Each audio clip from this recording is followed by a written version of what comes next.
vi I gang nå? Ja, vi I gang. Og det var Arne som startet det hele I kveld. Dagligvarehandelen nummer 19, og vi nærmer oss sommeren med stormskritt.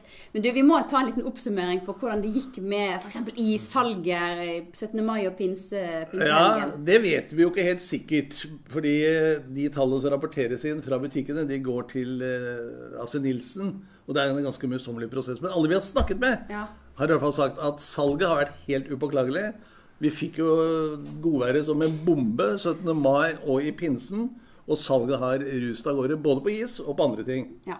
Og en kjøpmann sa, det jo samme hva vi har I butikken, vi selger jo det vi har på 17. mai, alt går. Så tydeligvis har det vært en god sesong. Så de fornøyd? De veldig fornøyd med pinsen 17. mai, men det enkelte har sagt jo at nå vi jaggu glad for at mai over, med så mange fridager på ellers arbeidsføre dager.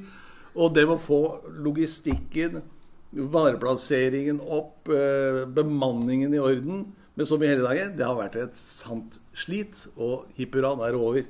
Alltid noen som klager over at noen har fri. Neste år blir det bedre. Da det bare én sånn fridag, tror jeg. En sånn fridag, ja. Ok, så ikke helt fornøyd. Men vi går inn I en ny sesong da, og det jo ingen tvil om at vi snakker om grillsesongen, ja. Nå har vi liksom switchet på bryteren, og nå det grill, og nå kjører vi inn I sommeren, hvor alle kjedene har sine grillkampanjer, spesialiteter, og det veldig spennende. Det som litt ordentlig, jeg snakket forleden med kloke professor Odd Gisholdt på BI, og han lekset opp for meg de forskjellige kampanjene som nå kommer frem mot sommeren. Ja, det mye reklame. Hvem I himmelens navn kan holde rede på kjøp 2 for 40 kroner og få 30% avslag, ta 7 for prisen av 9 og spar 3.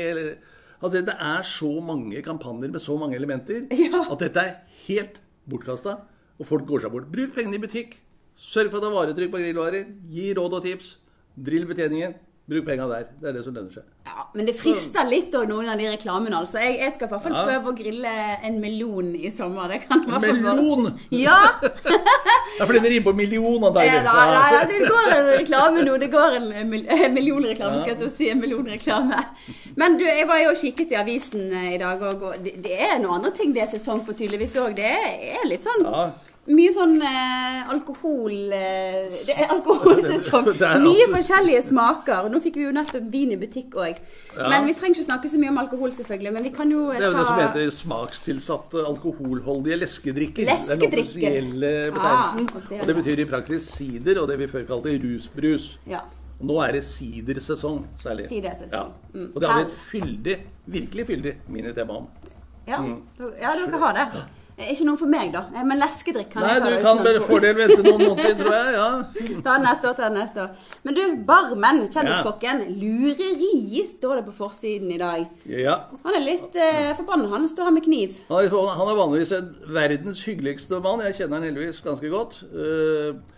Han tar opp tråden fra det ble snakket om fra dette studio forrige fredag, nemlig den dårlige merkingen som av matvarer I kongeriket. Mattilsynet fant jo feil på 50% av matvarene.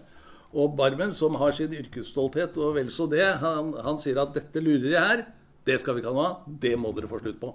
Noen som kommer med noen tilbakemelding på at de vil skjerpe seg da? Ikke det jeg har hørt, dessverre, men det kommer nok, håper jeg inderlig. Det kommer det, sånn at barmen kan ta ned kniv og øks.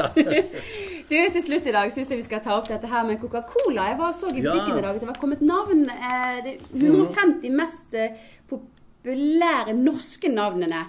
Tror du Arne står der? Ja, det vil jeg absolutt både tro og håpe. Jeg tror både Arne står der, jeg tror mellomnavnet mitt, som du aldeles ikke får vite, står der. Jeg tviler I bildet på at May-Lisbeth står der, men... Ja, men du, altså, jeg alt for fint navn, spesielt navn som står på en sånn flaske. Det en morsom gimmick. Du, det det, men jeg tror faktisk de har noen sånne kjæresten og sånne ting. Jeg får være det jeg da. Men du får gå og se om du finner navnet ditt på flasken. $1 million baby. Skal vi klare å finne ut hva det der mellomnavnet hans Du, ta og kos deg med avisen denne helgen her da. Hvis du ikke har avisen, så får du jo da bare på ditt abonnement. Det lov å abonnere. God lesing.